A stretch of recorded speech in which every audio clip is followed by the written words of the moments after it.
Executive Optical. Love your eyes. Si Mommy at si Washing Machine believe sa Pride Washing Machine Detergent. Hello, Washi! Hello, Mommy! Laundry day na naman! Ready ka na sa mancha, chocolate, putik, libag? Kaya yan ang Pride Washing Machine Detergent. May triple stain-away formula. Tanggal ang makapit, madikit, at malupit na dumit mancha. Easy ang labada. Mula noon hanggang ngayon. All you need is pride. All you need is pride. Pride Detergent, manufactured by ACS Manufacturing Corporation. ISO certified, world-class quality. ACS. Hirap magpahinga? May mga gamot para dyan. Pero, relax. Mag-Efficacent Oil. Sa unang amoy at hagod, ramdam ang ginhawa na trusted by all. Unahin ang trusted ginhawa. Unahin ang Efficacent. Methyl salicylate top 4 plus menthol is the generic name of Efficacent Oil. If symptoms persist, consult your doctor. Efficacent Oil, ang mura at pinagkakatiwala ang ginhawa na pamana ng pamilyang Pilipino. Boom! Papaya! White rose papaya! Yeah, yeah, yeah! Boom! Puti ka! In 7 days, oh yeah, yeah, yeah, yeah, yeah, yeah! White rose papaya! New White Rose Papaya! May double whitening ng papaya extracts and vitamin B3. Clinically proven magpaputi in as early as 7 days with regular use. Boom! Puti ka! White rose papaya! Yeah, yeah, yeah, yeah, yeah! Papaya puti, papaya fast! White Rose Papaya with vitamin B3. Manufactured by ACS Manufacturing Corporation. ISO certified world-class quality. ACS. Ang mga kwento nila ay inspirasyon sa iba. Diba, how can you make sense of this pandemic? Yung mga tao dating matitibay by their fortitude in life, ngayon may mental health problem. So I believe coaching and personal development is where we would come in. Why personal social responsibility? Kasi I felt kailangan natin itong isabuhay dahil ika nga no, we have to walk the talk.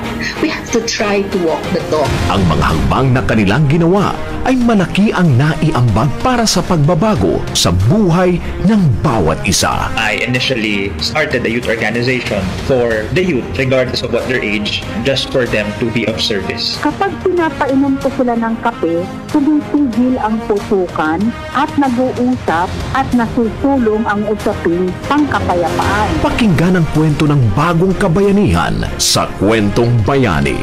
Kwentong Bayani, kasama sina Jenny Pahilanga at Jojo Armenta tuwing Sabado alas 10 hanggang alas 11 ng umaga sa DCXL 558 Radyo Trabaho. Ang kwento nila para sa iba ay bayani ka. We started this program because we wanted to show how heroic Filipinos are. How there are so many wonderful people, men, women alike, many young, some quite old, working to better not only themselves but their neighbors and indirectly therefore the country. Kwentong Bayani, hatid ng DCYF at ng RMN Networks. Ito ang DCXL News. 558 kHz. 6 na dekadang maaasahan sa balita at serbisyo publiko. Ang himpilan ng RMN Network sa Mega Manila. Live sa radio at online. Alas 7 ng umaga.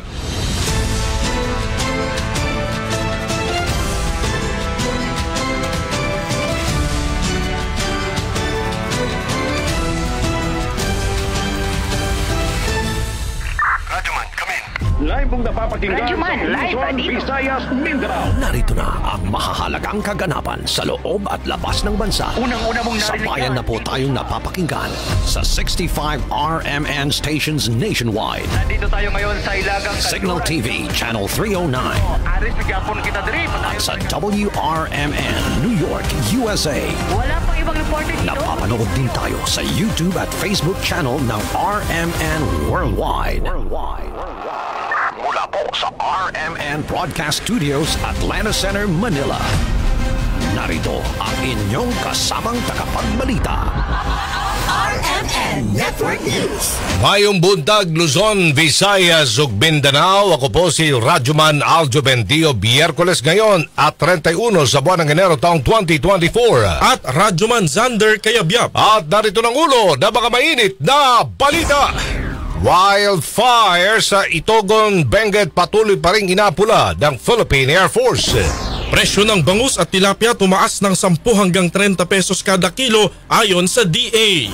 Pangulong Ferdinand R. Marcos Jr. balik bansa na matapos ang 2 araw na state visit sa Vietnam. Ilang kasunduan gaya ng pagsusupply ng bigas sa bansa hanggang 2029 nilagdaan. Pangulong Marcos Jr. nag-aalangan na ngayon kung mananatiling opsyon ng pamahalaan ng People's Initiative para sa Chacha. House Speaker Martin Romualdez na booking nakasama sa pagpupulong ng grupong pirma para sa People's Initiative. House Speaker Romualdez itinanggi naman ang pagkakadawit sa signature buying. Dating Pangulong Rodrigo Duterte may bagong banat kay Pangulong Marcos, hinamon na sumalang sa drug test. Metro Manila nangangailangan ng traffic czar para maayos ang problema sa trapiko ayon sa isang grupo. At sa ating entertainment news, Lolit Solis todo tanggol sa alagang si Paulo Contis sa pagkakadawit nito sa isyu ng hiwalayang Mavi Legaspi at Kailin Alcantara. Detalye ng ating mga balita, patuloy na inapula ng Philippine Air Force ang 16 pa sa 50 hektaryang wildfire sa bulubunduking bahagi ng barangay Dalupirip sa Itogon, Benguet. Sa panayam ng RMN Manila kay Colonel Maria Consuelo Castillo ng Philippine Air Force Public Affairs Office, 2 helicopter ng kanilang tropa nagsasagawa noong mga nakalipas na araw ng Bombi Bucket Operation. Ang Philippine Air Force pa lamang kasi sa ngayon may kakayahan na magsagawa ng ganitong operasyon para mapula ang malalaking sunog. Malaking hamon pa rin sa kanila ngayon ang napakalawak na sunog at malakas din ang hangin na siyang dahilan kung bakit bumabalik ang sunog sa mga lugar na dineklara ng fire out. Sa ngayon, dahil nasa 16 na hektarya na lamang ang inapula, ay isang helicopter na lamang ang gagamitin para sa pagapula ng naturang sunog. Napakalawak talaga nung fire. Mga 60 hectares yung cover niya, tapos mga patsi-patsi na mga sunog, kaya napakahirap at mahangin din at bulubundukin, kaya talagang medyo napakadelikado yung mission ng ating mga search and rescue helicopters. Pero as of yesterday, ang balita sa amin ay nasa 16 hectares. Tayo lang po ang capable sa ngayon na mag-perform heavy bucket operations. Yung po yung tinatawag nating Bombi Bucket Operations, yung meron pong malaking bucket na nasa ibaba ng helicopter, tapos pupunta po siya sa isang body of water, kukuha ng tubig, at nasa 800 gallons po yung makukuha ng ating heli bucket at any one time. At pupunta po sa over the area of fire at magbababa po ng tubig doon upang ma-extinguish. Hilig po yan ni Colonel Maria Consuelo Castillo ng Philippine Air Force Public Affairs Office. Pinsala sa taniman sa Negros Occidental dahil sa dry spell, umabot na sa 7 milyong piso. Kasama natin sa Balita Radyoman Albert Hiner ng RMN Bacolod. Umabot na sa masobra 7 million pesos ang pinsala sa mga taniman sa lalawigan ng Negros Occidental dahil sa dry spill. Batay sa talaan ng Office of the Provincial Agriculturist as of January 26, 2024, may 117 hectares na ng palayan at 143 na rice farmers ang apektado. 8 barangay naman ang apektado sa Himamaylan City na may 2.4 million pesos na pinsala. 2 barangay sa Bayan ng Kawayan na umaabot naman sa 4.1 million pesos ang pinsala at 1 barangay naman sa Bayan ng Isabela na may masubra kalahating milyong pesos ang naging pinsala. Ayon naman kay Provincial Agriculturist Dinahinsula, lahat ng mga apektadong mga magsasaka na rehistrado at makapasa sa notice of loss ang makatanggap ng crop insurance mula sa provincial government at Philippine Crop Insurance Corporation. Kasama mo sa RMN DYHB Bacolod, Radyoman Albert Hiner. Tatak RMN. Maraming salamat Radyoman Albert Hiner. 13 pamilya sa Bislig, Surigao del Sur inilikas dahil sa baha. Report mula kay Radyoman Jojo Ferrol, RMN Surigao. Jo, may butag. Ilikas ang 13 pamilya dahil sa baha sa Barangay Tabon at Barangay Mangagoy, Bislig City, Surigao del Sur. Sa nakuhang impormasyon ng RMN, sa ilang araw ng malakas na ulan, epekto ng amihan, kaya binaha ang ilang lugar. Lampas bewang hanggang balikat ang tubig, kaya marami sa pamilya ang nirescue pa ng mga opisyal ng Philippine Coast Guard, City Disaster Risk Reduction Management Office, Bureau of Fire Protection at Philippine Army. Ang 13 pamilya na inilikas ang temporaryong nasa evacuation centers sa ngayon. Sa ilang araw na malakas na ulan at malaking alon na nangyayari, sinuspended na ang pagbiyahe ng mga sasakyang pandagat, lalo na ang 250 gross tonnage pababa. Sa ilang paralan binaha, nagsuspended na rin klase, ngunit tuloy pa rin ang trabaho sa mga kawani ng gobyerno. Kasamo sa RMN Dexaria, Surigao, Jojo Ferrol, Tatak, RMN. Salamat, Jojo Ferrol. Hindi kagandahang balita para sa mga mamimili, tumaas ng 10 hanggang 30 pesos ang kada kilo ng bangus at tilapia batay sa pinakahuling monitoring ng Department of Agriculture. Umakyat sa 250 ang kada kilo ng bangus mula sa dating 150 hanggang sa 220 pesos. Samantala, nasa 170 pesos naman ang kilo ng tilapia mula sa dating 110 to 160 kada kilo noong nakaraang 2 linggo. Sabi ni Asis Perez, ang co-convenor ng Fishery Group, na tugon kabuhayan, ang pagtaas ng presyo ay dulot ng mababang supply ng mga isda, ngunit mataas ang demand sa merkado. Una nang iniulat ng DA na nais nitong ibalik ang presyo ng bangus sa 50 hanggang 60 kada kilo. Alas 7:08 ng umaga, mga isdang bangus at tilapia sa ilang pamilihan sa Metro Manila mabenta pa rin sa kabila ng pagtaas sa presyo nito. Report mula kay Rajuman Chill Emprido. Chill. RMN Live Report. Mabenta pa rin sa mga pamilihan ng mga isda, partikular na ang bangus, tilapia at galunggong kahit pa sumipa na naman ang presyo nito ngayon. Ayon kay Aling Yolanda Pastor, tendera ng isda sa Guadalupe Market, maayos pa rin naman ang kanilang kinikita sa kabila ng pagpalo na naman ng presyo ng isda. May ilang isda kasi na tumaas na naman ang presyo sa kabila ng mataas na demand ngayon. Giit ng ilang tendera, sinasabi daw ng kanilang supplier na kaya tumaas ang presyo ay dahil sa mataas din na presyo ng mga feeds o yung pagkain ng isda, maging ng petrolyo na ginagamit sa pag-deliver. Damay-damay na daw kasi lahat ng pagtaas sa presyo, lalo na't hindi naman ito mapipigilan. Sa ngayon, aminado naman ng ilang tendera na kahit mataas sa mga presyo ng mga isdang nabanggit, ay mabili pa rin ito lalo na sa mga customer nila na bultuhan kung umorder ng isda dahil sa negosyo gaya na lamang ng bentahan sa talipapa at mga malalaking karinderya. Kasama mo sa DZXL RMN Manila, Radyo Manchil Emprido, Tatak RMN. Maraming salamat, Chill Emprido. Balik bansa na si Pangulong Ferdinand Marcos Jr. matapos ang 2 araw na state visit sa Vietnam. Sa kanyang state visit, tiniyak po ng Vietnam na magsusupply sila na nasa 1.5 million metric tons ng bigas kada taon hanggang sa 2029. Sa ilalim yan ng Rice Trade Cooperation Agreement sa pagitan ng 2 bansa. Sa datos ng Presidential Communications Office, 70% ng rice imports ng bansa ang kinukuha mula Vietnam. Ilang kasunduan pa ang nilagdaan ng 2 bansa pagdating sa Incident Prevention and Management sa West Philippine Sea. Layo nitong paigtingin ang kooperasyon, pakikipagdialogo at koordinasyon sa pagitan ng 2 bansa.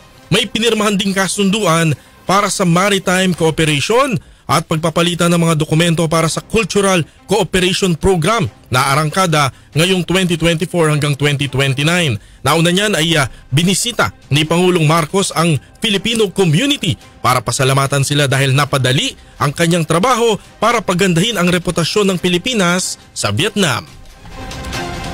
Nag-aalinlangan ngayon si Pangulong Ferdinand R. Marcos Jr. kung mananatiling opsyon ang pamahalaan ng People's Initiative para sa Chacha Charter Change. Sa panayam ng media sa Hanoi, Vietnam, sinabi ng Pangulo na kumukonsulta pa sila sa congressional leaders at saan niya mga best constitutional minds higil sa posibleng pinakamagandang paraan upang amyendahan ang saligang batas nang hindi nagdudulot ng labis na kontrobersya. Isaan niya sa mga mungkahing ibinigay sa administrasyon ay ang pagboto ng magkahiwalay ng Senado at ng Kamara. Ang iniisip na lamang daw nila ay kung paano ito gagawin upang mapanatili ang bicameral system. Nitong Lunes lamang sinabi ni Senate President Juan Miguel Zubiri na aapela si Pangulong Marcos Jr. sa Kamara at sa mga taong nagsusulong ng People's Initiative na itigil ang nasabing hakbang.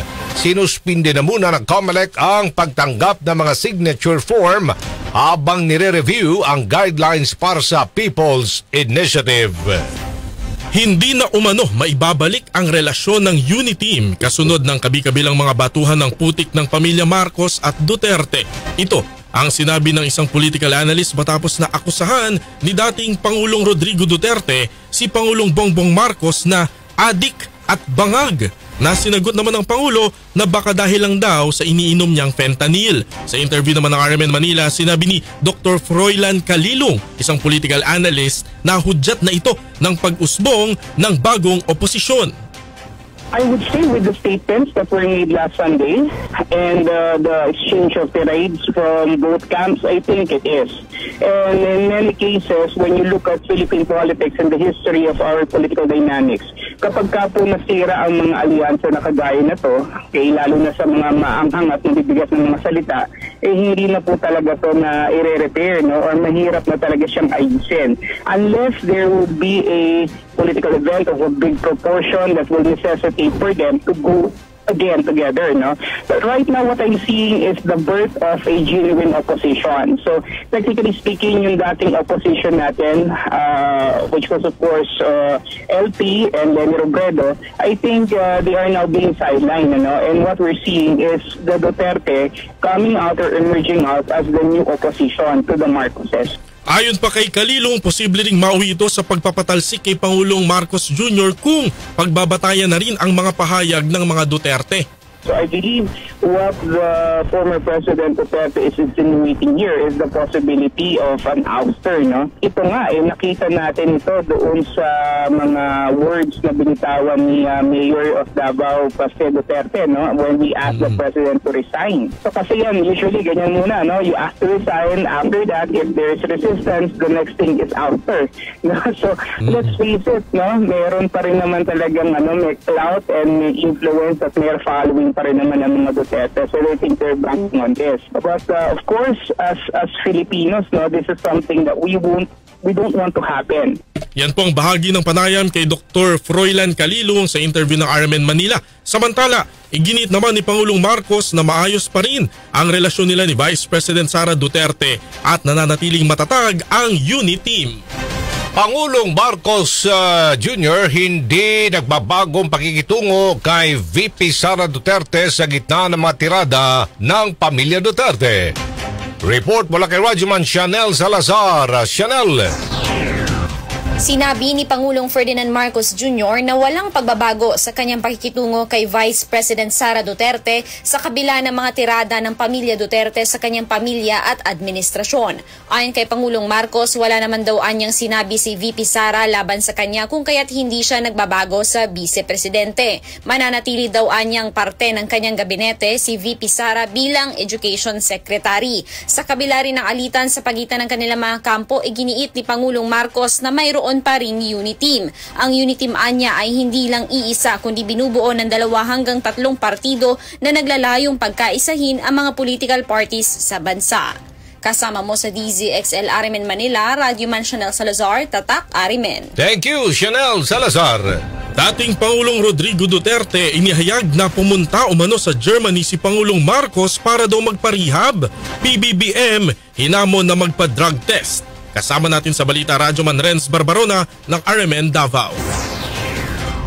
May tanong ang dating presidente ng Pilipinas na si Rodrigo Duterte kay President Bongbong Marcos Jr. kung bakit umano pumunta ng ibang bansa si PBBM at sumailalim sa rehabilitasyon. Ito ang isa sa mga laman ng pahayag ni FPRRD sa interview ng Davao Media sa kanya kagabi, January 30. Sinabi ng dating Pangulo na bago ang kampanya, di umano'y pumunta ng Germany si President Marcos para magpa-rehab.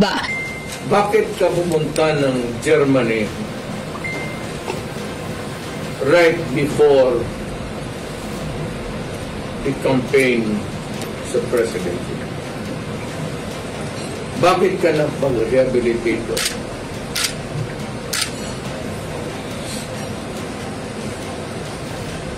Hindi ko rin sinasabi nagpag-rehabilitate ka ng drug. But bakit ka pumunta doon at pumasok ka ng rehab center? Samantala, hinamon din ni FPRRD si PBBM na magpa-drug test. Anya kung may akusasyon kay President Marcos, kailangan umano nitong patunayan na hindi totoo ang mga pakatang sa kanya. Pagkuha siya ng dugo doon, independent entity o doktor Mapakuha rin ako, o sige, pati ako. Pakuha siya ng blood test. Yan, that is how the way it is disproved. Hindi marunong ang sila yan sa public office. May accusation sa iyo. Then you have to disprove it.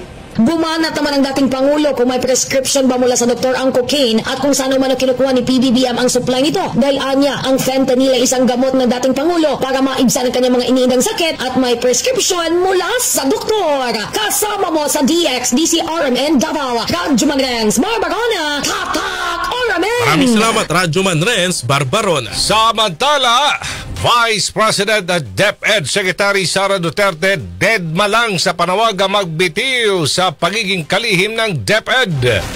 Detalye mula kay Radyoman Silvestre Rabolabay. Rabo! Live report. Ipinagkipit balikat lamang ni Vice President at DepEd Secretary Sara Duterte sa mga isyong ipinupukol ng mga kritiko ng gobyerno sa gitna ng nagaganap na tensyon sa pagitan ni Pangulong Ferdinand Marcos Jr. at ng kanyang ama na si dating Pangulong Rodrigo Duterte. Matatanda nilang araw na rin inuulan ng tanong ng media si VP Sara pero walang tugo na inilalabas ang kampo ng pangalawang Pangulo at kalihim ng edukasyon. Ilan sa inilatag na tanong sa tanggapan ni VP Sara ay may kaugnayan sa palitan ng akusasyon ni na President Marcos Jr. at dating Pangulong Duterte maging ang isyu ng panawagan ng kanyang kapatid na si Davao City Mayor Sebastian Duterte na mag-resign na lang bilang Pangulo ng bansa si Pangulong Marcos. Ang sinasabing hindi pagbabatian o deadmahan nila ni First Lady Liza Araneta Marcos pagsakay sa aeroplanong patungong Vietnam. Ang panawagan ng mga kritiko ng gobyerno na magbitiw na lang si VP Sara bilang DepEd Secretary sa gabinete ng Pangulong Marcos Jr. lalo na at binapatikos na ng pamilya Duterte ang Pangulong Marcos Jr. at ang kalyado ng punong ehekutibo. Aminado naman ang mga tauhan ng Office of the Vice President na nakararating ang mga tanong ng media at ang panawagan ng mga kritiko kay VP Sara at nangangakong anuman ang kasagutan ng pangalawang Pangulo ng bansa sa ay kanilang ipaparating agad sa publiko. Kasama mo sa DZXL RMN Manila, Radyoman Silvestre Rambolabay, Tata RMN. Dagang salamat, Rambolabay. Booking sa Senado ang umunoy papel ng ilang kongresista sa People's Initiative para isulong ang pagbabago sa saligang batas. Sa pagdinig ng Senate Committee on Electoral Reforms, nabunyag ang pagpupulong ng lead convener ng People's Initiative for Reform, Modernization and Action o PIRMA na si Noel Oñate kasama mismo si House Speaker Martin Romualdez. Ayon kay Oñate, nilapitan niya si Congressman Alfredo Garbin Jr. ng Ako Bicol Party List para humingi ng tulong na makalikom ng 3% pirma bawat distrito. Subalit itinanggi nito na nakipagpulong siya kina Congressman Zaldico at House Speaker Romualdez. Pero hindi na ito umubra nang magkalabasan na ng resibo ng pakikipagpulong ni Oñate noong Enero 10 kay House Speaker Martin Romualdez, Congressman ko, Attorney Alex Avisado at Attorney Aris Gana. Dito na rin inamin ni Oñate na bahay ng House Speaker sila nagsagawa ng pagpupulong. That was the time that I met with the Speaker. Sasabi mo lang na hindi naman kayo nagkita eh. Sabi nyo sina Congressman Garbin lang. Yeah, because you know, it slipped my mind. Madam Senator. That was the okay time lang. Kung nakalimutan ninyo bigla, I sought the help of the Speaker Martin Romualdez supporting your group. To help us in the signature campaign, yes. Okay, so it's very clear that Speaker Martin Romualdez is supporting your group po. He is all out behind the People's Initiative. Is that correct? Yes, we coordinate with the Speaker and the Thank you very Congressman much, in getting the give 3% per congressional district. That's correct, Madam Senator. Ayon pa kay Senador Marcos, malinaw na may kinalaman ng House Speaker sa isinusulong na People's Initiative. Samantala, umiinit na. Pinabula na naman ni House Speaker Martin Romualdez na sangkot siya sa manoy signature buying kaugnay ng People's Initiative. Ayon pa kay Romualdez, ang ganitong gawain ay taliwas sa kanyang prinsipyo at sa ethical standard ng pamahalaan. Depensa ng House Speaker, nagsilbi lang siyang facilitator sa pakikipagpulong at hindi ibig sabihin ay siya na agad ang pasimuno nito. Ipinagtanggol din si Romualdez ng mga kapwa mambabatas sa isang press conference kahapon. Inamin ni Bataan Representative Geraldine Roman na nasaktan siya sa mga akusasyon ng mga senador sa Kamara at iginit na hindi na bago ang pagsusulong ng constitutional reform. Ako, it hurts me na merong malicious interpretations, nagpa-picture lang kay Speaker, nagpa-picture lang sa aming mga congressman. Kami na kaagad na nag-initiate. Para namang kino-question nyo yung kakayahan ng taong bayan na sila may gusto magkaroon ng pagbabago. Change is something that is permanent in life. And we should be courageous enough to change what has to be changed to meet the changing times. So ako, People's Initiative to. Malinis ang hangarin ng House of Representatives. And I also believe na maraming senador ang sumasang-ayon rin sa constitutional reforms. Hinamo naman ng mga kongresista ang liderato ng Senado na tuparin ang pangako na ipapasa agad ang resolution of both houses 6 para amyendahan ang ilang probisyon ng saligang batas sa pamamagitan ng Constituent Assembly. Sabi nyo, RBH 6, authored by the Senate President, to amend economic provision. Anong sabi ng House? Yes, we are with it. We are with you, our friends in the Senate, in amending the economic provisions of this 37-year-old Constitution. So bakit, simulan na natin yung discussion, bakit parang, ewan ko ba kung may political motive na to stonewall again? Why don't we start the discussion on those economic provisions in the 37-year-old Constitution that has to be amended so we can help this country? Doon na po tayo dapat mag-debate, hindi yung sino nagpatawag, sino nagpapirma. Tinig po yan ni Zamboanga City Representative Manix Delipe.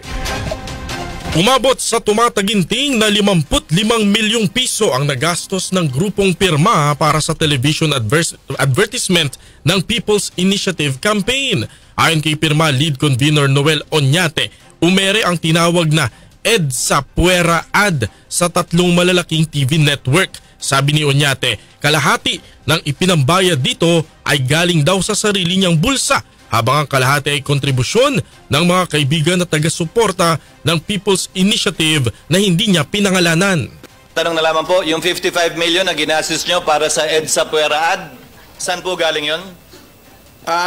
Ako po ang nag-provide noon, binigay ko yung cash kay Mr. Greg Garcia. Yung aming PR, siya yung aming si Greg PR. pa gumawa nun? Oo. Saan po galing yung 55 million? Pera ko po yun. Contribution sa akin ng mga kaibigan, mga supporters namin.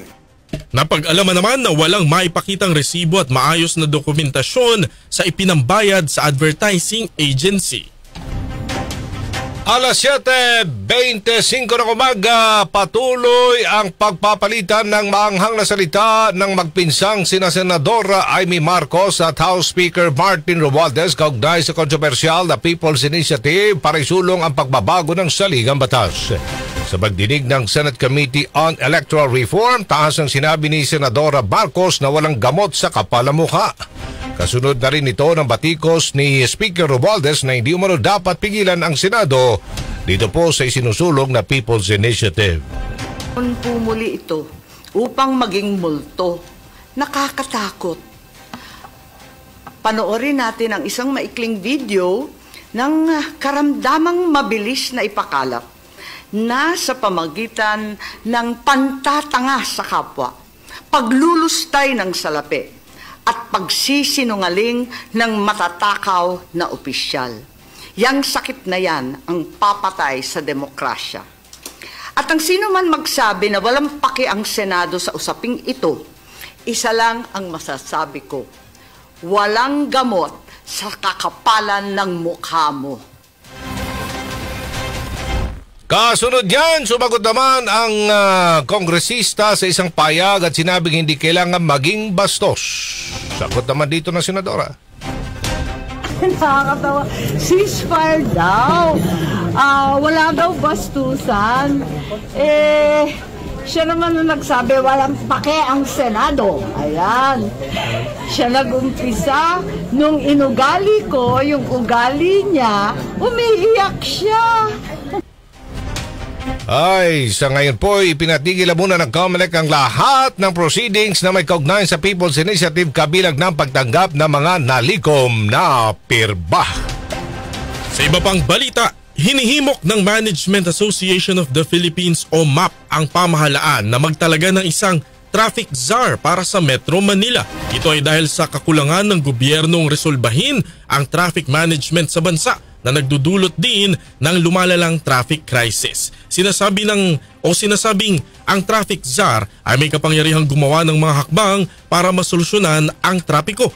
Samantala, nagbigay naman ang grupo ng mga suggestion ukol dito, kabilang ang pagkakaroon ng Metro Manila ng 4 na traffic management zone na may kani-kanyang traffic manager. Sa parito ang muling pagbabalik ng mabuhay lanes para magkaroon ng alternatibong ruta ang mga daang kalsadang congested gaya ng EDSA, C4, C5 at Radial Roads. Matatanda ang Pilipinas ang nangunguna sa listahan ng mga lugar na may pinakamalalang traffic noong 2023. Mga kabataan naman sa mga Tarem, Pangasinan nagrambulan pagkatapos ng SK Night ng Bayan. Radyoman Buds Agtalaw, IFM Dagupan sa detalye. Buds.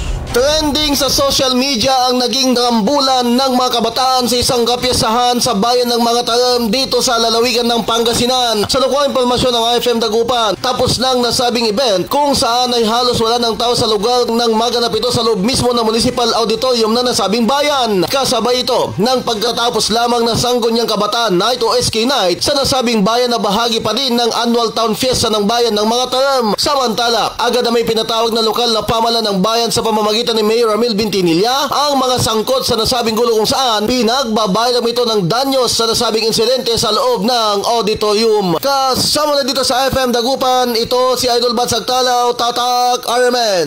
Tagang salamat, Buds Agtalaw.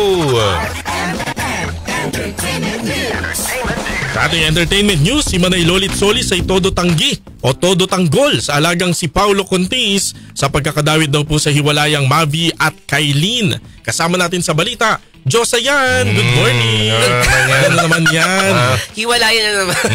Good morning, Kuya Sander, sa Tito Aljo. Good morning. Ito nga, romesbak ang talent manager at showbiz columnist na si Lolit Solis matapos umano'y madamay ang kanyang alaga na si Paulo Contis sa hiwalayan daw na Kailin Alcantara at Mavi Legaspi. Sa Instagram post ni Nanay Lolit, ibinahagi nito na may nakarating sa kanya na damay raw si Paulo sa umano'y breakup ng dalawa dahil bad influence raw si Paulo kay Mavi. Say pa ni Manay Lolit, kung totoo man daw ang mga sinasabi ni Kailin laban kay Paulo ay mabuting mag-ingat daw ang aktres dahil hindi niya ito uurungan. Ang taray ng pagbabanta. Binalaan pa ni Manay Lolit si Kailin na wag daw idamay ang kanyang alaga na si Paulo sa mga patutsyada ni Kailin kay Mavi.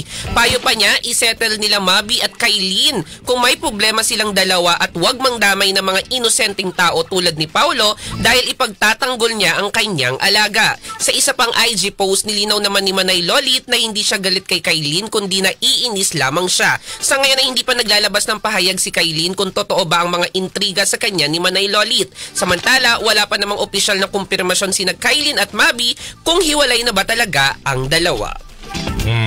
Ikaw, anong alaga mo? Ako meron akong Shih Tzu. Ako marami akong alaga. May foundation nga ako eh. Foundation Day. Basketball. Yan. Thank you, Josayan. Thank you, Josa. Happy Friday, Tito Aljo sa Kuya Sander. Hindi pa. Wednesday pa lang. Ano na naman hindi yan? Kasi akala ko payday kasi kaya akala ko Friday. Wednesday pa lang. Excited ka lang eh. Papunta na tayo dyan. Last day na ngayon. Last day na pala ng January. Enero. Natapos bukas. na yung mahabang January. Yan. Febrero na bukas. Oh my God, ang taas pa naman ng energy ko dun sa Happy Friday. Kaya tawanan ka naman nasa likod mo. At yan ang showbiz na nag-iisang Josa sa balat ng radyo. Ako si Josayan, Tatak RMN. Thank you.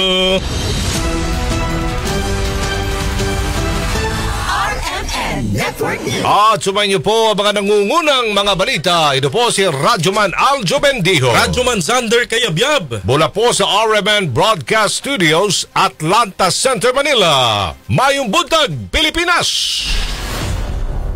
Inyo pong natunghayan ang RMN Network News. Malaki ang tumutok para huwag mahuli sa maiinit na mga balita at impormasyon. Reaching millions nationwide and worldwide for more than 70 years. Tatak RMN. 7:32 ng umaga.